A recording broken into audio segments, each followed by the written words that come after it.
My name is Regina Davidson, and I am a single mother of four. And when school lets out, my main priority is to keep them safe and occupied. Um, I'm originally from Cleveland, Ohio, so we don't have a lot of support here. But the Reroute program has become that support for my family.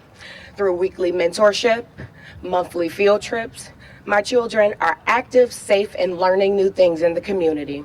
Together, they've supported us with community advocacy, transportation, as well as guided encouragement during stressful times. This program has made a meaningful and impactful difference in our lives. So I'm truly grateful for the Reroute program, and I hope all of the children in the city of Columbus have a safe and fun summer. And it is now my pleasure to introduce Mayor Andrew Ginther. Thanks, Regina. Appreciate you. Good morning, everybody. It is a beautiful morning here on the south side. It's great to be back in Fairwood Park, and I'm excited to be here today with Regina, and I want to thank Chief Bryant, First Assistant Chief Potts, Assistant Chief Bodker, all the women and men of the Columbus Division of Police, Columbus Recreation and Parks, the Columbus Department of Health, the Office of Violence Prevention, community partners, and helping to keep our neighborhoods safe and our kids engaged this summer. I want to thank you all for being here as well. We're here in Fairwood Park to talk about safety as we enter the summer months. I was in this park just a few years ago, right around dusk, and it was pitch dark. And the people that live in this neighborhood that use this park every day demanded action. And I'm glad we as a city have delivered. We're going to be doing a lighting ceremony later this summer to celebrate their advocacy and their reclaiming of this park as a safe place for children, seniors, and families, and excited of that partnership with Recreation and Parks Director Reese is here, and I want to thank her for her commitment to that as well. The park is also part of our Zone 5 2026 Crime Strategy Plan, meaning we have regular bike and directed patrols circulating through the park to keep everyone safe. This park belongs to the community, and we have great parks all over our city that we want filled with families and children enjoying these great amenities. This is just one example of the work we're doing every day to make our parks, our neighborhoods, our entire city safer. Today is the last day of school for Columbus City Schools. So you may see a lot more children skipping around sidewalks with big smiles who are excited about their summers. So this is when we need to step up our efforts as a community to make sure our kiddos are safe in neighborhoods throughout the city this summer. When you look at the big picture, shootings and homicides are trending down. Even with a 30% population growth as a city, since 2000, we're experiencing the lowest number of homicides and violent crime we've seen since then. A 30-year low. The city is investing in youth programs, violence interruption, outreach, and safe spaces. Our progress, in no small part, thanks in no small part to the work of Chief Bryant and the women and men of the Columbus Division of Police. In a few minutes, they'll fill you in on their plans to increase patrols and community engagement this summer so we can keep these positive safety trends going. We can't pat ourselves in the back and take anything for granted. We got to wake up every day and fight for neighborhood and community safety in our city, and we're going to do that together. This city is investing in youth programs, violence interruption, outreach, and safe spaces like never before, and we're excited to share more of those plans with you today. Pleased to say that among the highlights, Operation Moonlight will start June 1st and last through Labor Day. That means our officers in parks, pools, and at community events doing engagement and enforcement, and that's critically important as we continue to bring the police and community closer together. The Safe Streets program will be using proactive bicycle patrols, not only to have more eyes on the streets, but also to have more interactions with the neighbors they serve. Simultaneously, our Office of Violence Prevention is working with schools, youth organizations, correctional facilities, and community groups to train and educate on healthy relationships and conflict de-escalation and resolution. The office has already engaged nearly 3,000 neighbors this year. They've been working with community organizations on Safe Passage, a program to reduce violence before and after school. They have also, since school is now out, they're working with our community violence intervention partners to develop a coordinated plan to place interventionists at Columbus pools this summer to address conflicts before violence occurs. The office will also be unveiling a citywide summer safety campaign. This includes OVP going directly into neighborhoods that have been statistically most impacted, disproportionately impacted by gun violence, to promote peace and to offer resources. And our Recreation and Parks Department, under the leadership of Director Reese, is also providing 105 community organizations with nearly $7.5 million in funding so they can sponsor summer programs that keep our young people safe, active, and healthy this summer. Their late night basketball events and summer camps and lunches also help our kids to have a healthy and safe summer. And Recreation and Parks Reroute Program, in partnership with Columbus Public Health, does a lot of great work, as Regina shared with us. We do all this because summer in Columbus should mean kids playing outside, families spending time together, parks and pools full, and neighborhoods alive with opportunity, not violence. But the city cannot do this alone.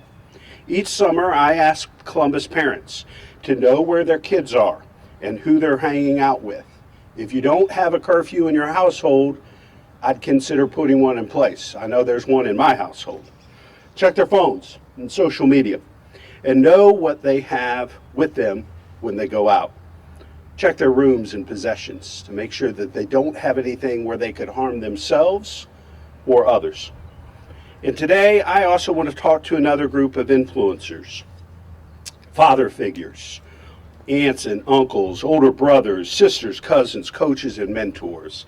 Whether you know it or not, you hold tremendous power, the power of influence. Young people listen to the people they respect. Your influence is stronger than city government, and you can use it to save lives in our community. We use police data from the last few years to build the Safer Together 614 education campaign because a large percentage of homicides started as a simple dispute. The campaign is based on the fact that young people are too often taught the wrong lessons, that every insult demands retaliation, that every disagreement requires escalation, that violence equals respect. But I want to tell you today that one respected voice can stop a bad decision before it turns tragic. Real strength is discipline and self-control. Real maturity is protecting people, not hurting them. The strongest person in the room is usually the calmest one. An argument is not worth a life. The social media comment is not worth a life.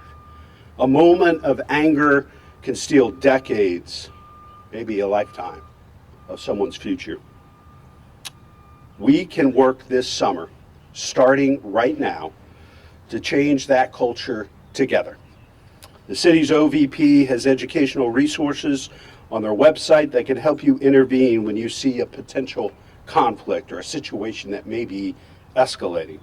They call it their 5 Ds of bystander intervention. And we can all do it.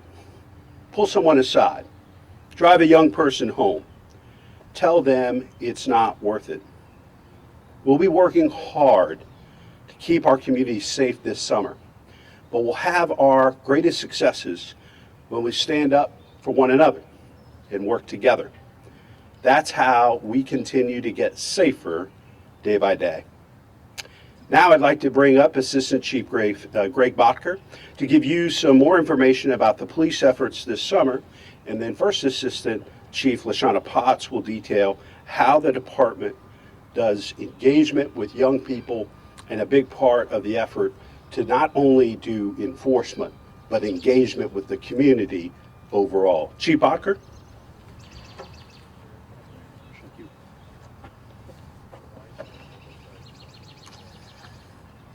Good morning, everyone. First, I'd like to thank Mayor Ginther, Director Pashadi, Chief Elaine Bryant for their leadership and continued investment in public safety throughout our city. I'd also like to thank and recognize the officers, supervisors, professional staff, community leaders, and residents who work every day to keep this city safe. Today, we're here to announce the Columbus Division of Police 2026 Summer Safety Initiatives. This is a coordinated, citywide strategy designed to reduce violent crime, improve quality of life, strengthen community partnerships, and increase visibility in neighborhoods throughout Columbus. Our Summer Safety Initiative will officially begin the week of June 1st and continue through Labor Day weekend, tentatively concluding on September 7th. Throughout the summer, every patrol zone in the city will operate strategic enforcement and community engagement plans based on unique challenges facing their neighborhoods. This is not a one-size-fits-all approach. Each zone has developed strategies driven by crime trends, intelligence, community concerns, and officer experience in the precincts. As part of this Summer Safety Initiative, every zone will deploy additional officers into the field, many of them operating as bicycle patrols to increase visibility and improve direct interaction with residents, business owners, and visitors. These officers will attend block watch meetings, community events, festivals, and neighborhood gatherings, while also conducting focused enforcement operations. Throughout the city, officers will prioritize juvenile crime, working closely with our Organized Crime Bureau and the Next Gen Safety Initiative officers, analysts, and detectives. NGSI, as a reminder, is focused on identifying and interrupting chronic youth offending through evidence-based and offender-focused strategies. Officers will also focus on property crimes and crime prevention efforts around commercial areas. On some zones, officers will focus on traffic safety, street takeovers, and violent crime, while other zones will focus on community and city partnerships related to nightlife safety and homelessness concerns. In addition, these zone-based operations are also going to join Operation Moonlight, which begins Friday, June 5th. Operation Moonlight will primarily operate every Friday, Saturday, and Sunday throughout the summer months. Officers will be assigned during peak hours when we historically experience higher call volumes, larger gatherings, and increased criminal activity. This operation will place officers and supervisors into intelligence-led deployments focused on parks, festivals, and entertainment districts. They will also join special events throughout the city. Officers will maintain a dedicated presence in some commercial districts and other high-traffic locations identified through ongoing intelligence and operational analysis. I'd like to be clear about something. Summer safety and our efforts are not simply about enforcement from the Columbus Division of Police. They're also about prevention, visibility, accountability, and partnership. We know that long-term public safety requires strong relationships between police officers and the communities we serve. That's why these operations, all the ones that I've described, will include outreach engagement, collaboration with neighborhood leaders, youth organizations, faith groups, and community stakeholders. The Next Gen Safety Initiative is an example of that strategy. It focuses on identifying the relatively small number of chronic offenders driving a disproportionate amount of violence, while also building partnerships focused on intervention and prevention. NGSI examines three core elements: criminal history, crime frequency, and recency. And finally, criminal network involvement or influence. We also recognize that summer brings thousands of families, visitors, students, and young people into our parks just like this. They go to entertainment districts, they go to festivals, they go to neighborhoods. Our goal is really simple. It's for people to enjoy the city of Columbus safely. Residents should expect to see an even stronger police presence this summer. They should expect increased bike patrols, more officers engaging directly with the public, focused traffic enforcement, and rapid responses to any violence that may occur in our city. But they should also expect professionalism, fairness, and collaboration. I'd like to thank the men and women of the Columbus Division of Police who work these operations throughout the summer, often sacrificing time with their families. Many of these officers are volunteering for additional assignments because they care deeply about our city and about the people that live in Columbus. I'd also like to thank our community partners, all of the residents of Columbus. Public safety is always strongest when the community and when law enforcement work together as partners. We're committed to making Columbus safe this summer, not only through enforcement, but through trust, visibility, accountability, and partnership. Thank you. I'd now like to introduce First Assistant Chief LaShawna Potts, who will share additional safety initiatives, partnerships, and intervention.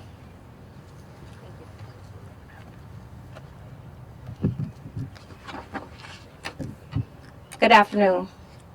Thank you, Mayor Ginther, Public Safety Director Pashadi, City Council, and you, the media, for all your support.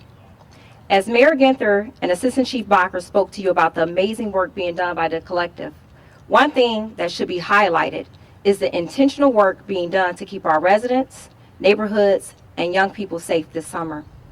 As temperatures rise, we know historically that violence can increase. That is why we are taking a proactive, data-driven, and community-centered approach focused on prevention, intervention, enforcement, and long-term sustainability. One of our primary focuses this summer is on the ongoing attention and disruption of neighborhood drug houses within our community. These locations are not just nuisance properties, they are often directly connected to gun violence, human trafficking, addiction, and the exploitation of vulnerable individuals. To strengthen our efforts, we are adding community response team officers to organized crime this summer as liaisons with our intact narcotics detectives.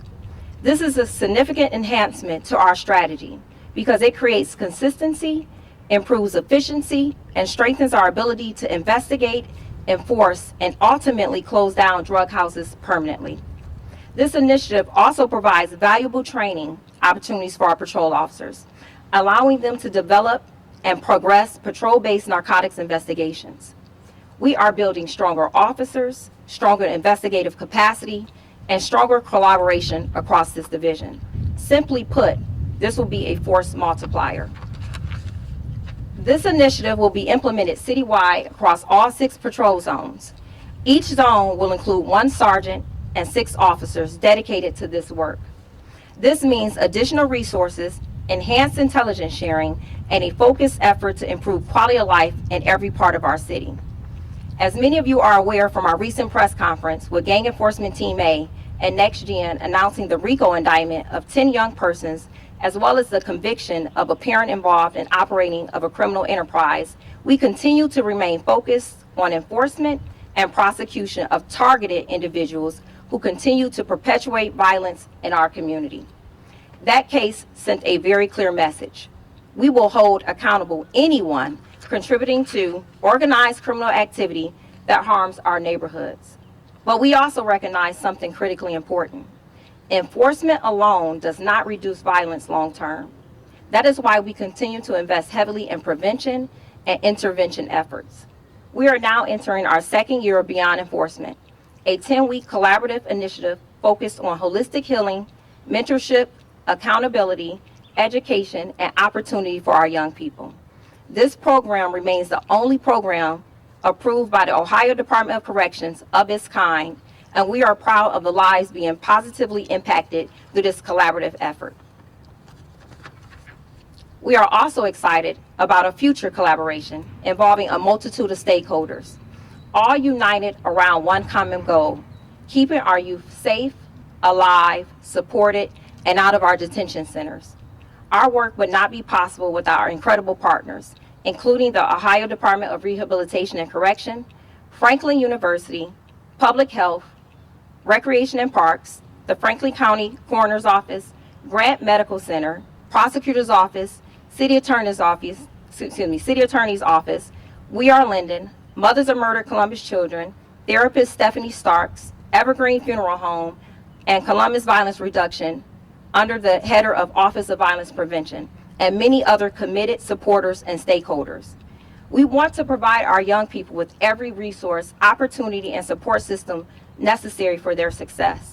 There is more to come into this initiative later, and we are excited to share those details with our community soon. At the end of the day, public safety is not accomplished by law enforcement alone. It requires partnerships, trust, accountability, and collective commitment to protecting our neighborhoods and investing in our young people. We remain committed to doing that work every single day. Thank you. Thank you, Chief. Thank you, First Assistant Chief Potts. We'll open things up for questions. If there are any questions regarding summer safety or police-related community safety issues, we'll take those from the podium. If you want to ask me anything else under the sun, including how our Cavaliers got swept by the New York Knicks, I'll hang around and answer those, but I want to respect our other speakers' time. They got a few things on their schedules for the rest of the day. Any questions about today's announcement or public safety, police regarding questions? Yeah, Jordan. Mayor, maybe this is for the police. How is the city going to accomplish all this summer while trying to cut overtime by 40% this year to meet the budget? I mean, I think we both can address that. We don't make these decisions in a vacuum. We have a tremendous, phenomenal team, and we evaluate every program and its necessity. And so even though we know overtime is a part of what we do, our officers oftentimes are volunteering for a lot of our community engagement initiatives. And so we know that overtime is a topic, but we also know that we have a job to do as a policing agency. And with the support of the mayor, we've been able to do tremendous work in these last 5 years. And I'm just excited about where we're going to see us go in the future.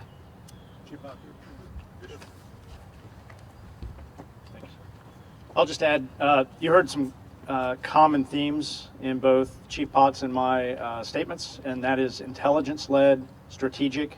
And so I think when you drive operations with intelligence and you try to be strategic about that, I think you can also be cognizant of overtime expenses.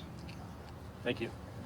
And Jordan, the only other thing I would add is there are a lot of families in Central Ohio that are having to make tough choices, choose between what they need and what they would like to do. Public safety, there's a saying, don't tell me what your priorities are, show me your budget, and I'll tell you what your priorities are. Public safety is our number one priority, and even in tough economic times, tight economic times, we're going to continue to invest and spend whatever it takes to keep this positive trend going. We want to be the safest big city in America, and the only way we get there is with police and community working together. Yes? Of course, this positive trend so far this year has been amazing to see. There were some The last couple of years. Yes, there were some violent incidents though over the weekend, including Yes. a double homicide last night where a mother and daughter were killed. Terrible situation. So going off of that, I mean, does this concern you heading into the summer? We've been making a lot of strides. Every shooting, every homicide matters. It's one too many. And it doesn't matter what neighborhood. If they're in our community, they matter. That life lost matters. And we are less than, as a community, when a homicide takes place. We know that what we've been doing is working, and that progress is being made, but we will not rest. We will not yield until we're the safest big city in America. And that's why the investments and the partnerships that are being led by Chief Bryant and shared today by versus Assistant Chief Potts and Assistant Chief Otker. And the critically important work that Regina talked about is so important. It's not just folks in uniforms that are going to make us safer. You and I have a role to play in making this community safer. Going off what Anna said, some of those incidents were related to domestic violence. I know domestic violence has been on your radar for quite some time. How will domestic violence prevention play a role in some of these programs? Well, this is one of the things that I asked Director Rita Shack, who is here today and our leader of the Office of Violence Prevention, because homicides have come down dramatically over the last couple of years, but the percentage of homicides involving domestic violence or folks that are known to each other, that percentage of the total homicide rate continues to increase. And I believe right now we're at 9 of the 26 homicides were either domestic related or folks that were known to each other. And so she's taken the lead to really take a look at the resources and programs that are out there, what's working, what's not, and how we can do a better job of getting resources to folks that may be in a domestic violence situation before it escalates and there are, felonious assaults or homicides in place. But I don't know, Chief, anything you want to speak to on the DV front? Okay. The suspect in last night's homicide was out on parole and had been charged with violent crimes in the past. We have seen situations like this before. How can we prevent this from happening again? Well, we all have a role to play, and we continue to work with judges, both juvenile judges and the judges of the common pleas, and we need violent criminals kept off the street. And so, I'd encourage the community to speak out and talk about those things as well. Our officers are doing a great job getting violent people off the street. We need the help of prosecutors and judges to keep them off the street. And just going off of that, you spoke about adding liaison officers to the Organized Crime Bureau. Yes. Would this be part of their job moving forward, looking for these people who are most likely to cause crimes? Absolutely. Assistant Chief Bacher and I have a really robust relationship. Organized crime and patrol and investigative work collectively on almost most of our cases working together. And so we intelligence share. We've created a position where there's no silos. And so bringing his uniform officers into organized crime builds a better overall department. And it also sends those officers back into community with a renowned sense of a difference making in how they can use intelligence to gather information and permanently get these violent offenders off the street, but also close these drug houses down. Can you share anything new that was on the side last night? I cannot. I know this is an active and fluid case. We do know that it was domestic related. I don't know if the Assistant Chief Bacher, if you have anything. I can just share that, and I think you all know this, that the two incidents that you referred to over the weekend and last night, suspects were arrested in close proximity and time frame from the incidents that occurred. That wouldn't happen without inner workings between our SWAT team, our investigators, our crime scene investigators, and maybe as importantly, the community. And so in each one of those cases, we had help from the community. So people came forward both calling in person to share information that helped with those investigations and apprehensions. Two horrible incidents, both domestic related, and in May we have seen an increase in that. But I do want to point out that from our role in Columbus Division of Police, we are doing everything we can related to domestic violence, from the ACT DV program to our stop officers. And these are people that are committed to working with the community and reducing domestic violence. That is our end goal, reduce domestic violence in our community. You mentioned that small group of people who are committing all these crimes, a lot of them are kids. How do you get those kids to take part in these programs? Chief? That's a really good question. We've been working for the last 2 years with the juvenile judges. We've also went into the Ohio Department of Corrections and used data to track at what age does that group tend to reoffend. And so we've been working with Columbus Violence Reduction, Office of Violence Prevention, as well as our community stakeholders. As it mentioned earlier, we work with public health quite frequently. We work with Director Reese and Parks and Rec, and we're working collectively this is not an operation that the division can solve itself. We need all collaborative partners, but we also need our community. And I will tell you, this community over the last 5 years have shown us that once they believe in police legitimacy, they will give us what we need to be successful. And so those organizations are working with us every day to identify those markers that lead youth to violence.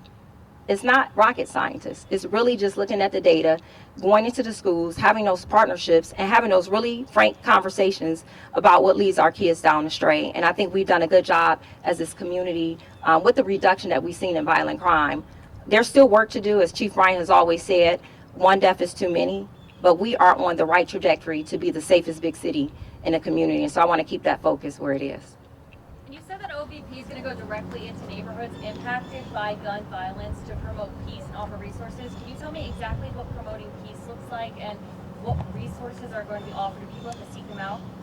Director Shack, do you want to come up and speak to that a little bit? So this is Director Rita Shack, who's our director of the Office of Violence Prevention. She can go into a little bit more detail about that. And she, since I just put her on the spot, I'll give her a second to collect her thoughts. The other thing I would mention too is the role the rest of the community plays with respect to domestic violence. We need faith leaders, community leaders, neighborhood leaders who see families that may be in crisis or seeing a situation that may be escalating within their congregation, within the neighborhood or the community. We need those leaders to step up and reach out to the Office of Violence Prevention and to other resources here in the community to help us de-escalate and make sure that family that may be in crisis get the resources they need to help us do this. You know, by the time the police are called to a domestic violence situation, oftentimes it is far too late. And so we need everybody to be the eyes and ears in helping us to bring down this scourge of domestic violence we're seeing here, and I know it's impacting cities across the country. Director? Thank you, Mayor. Can you just repeat the question again so I can make sure I'm answering it correctly? Yeah, absolutely. Thank you. You said the OVP is going directly into neighborhoods impacted by gun violence. What does promoting peace look like in these neighborhoods, and what kind of resources are being offered? Are people seeking these out, or are they just going into neighborhoods and offering these resources to the right people? Sure. So the main tenet of the work of the Office of Violence Prevention is not just providing resources, but really going to the community to find out what resources they need from the city. And so a main core work portfolio of an Office of Violence Prevention is what's called neighborhood stabilization, and this is a facet of that.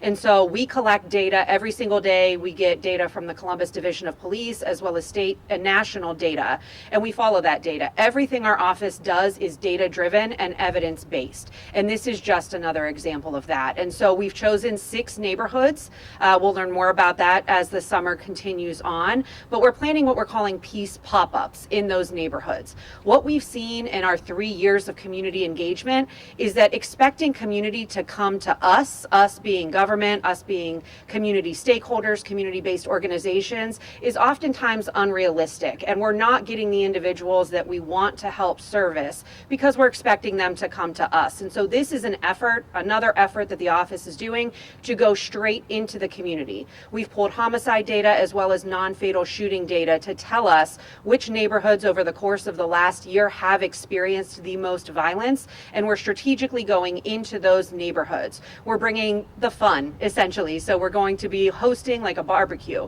a community pop-up where we can engage with the community. But in that engagement is that effort to find out exactly what resources we might be missing that that particular community is needing. It's easy for us to say what we think our residents need, but I always say the work of the Office of Violence Prevention cannot be for the residents of Columbus if it is not directly of the residents of Columbus. And so this is another effort of that. Talking about what peace means is just talking about how we can have healthy relationships with each other as neighbors, as friends, as co-workers, as the government to the citizens of the residents of Columbus.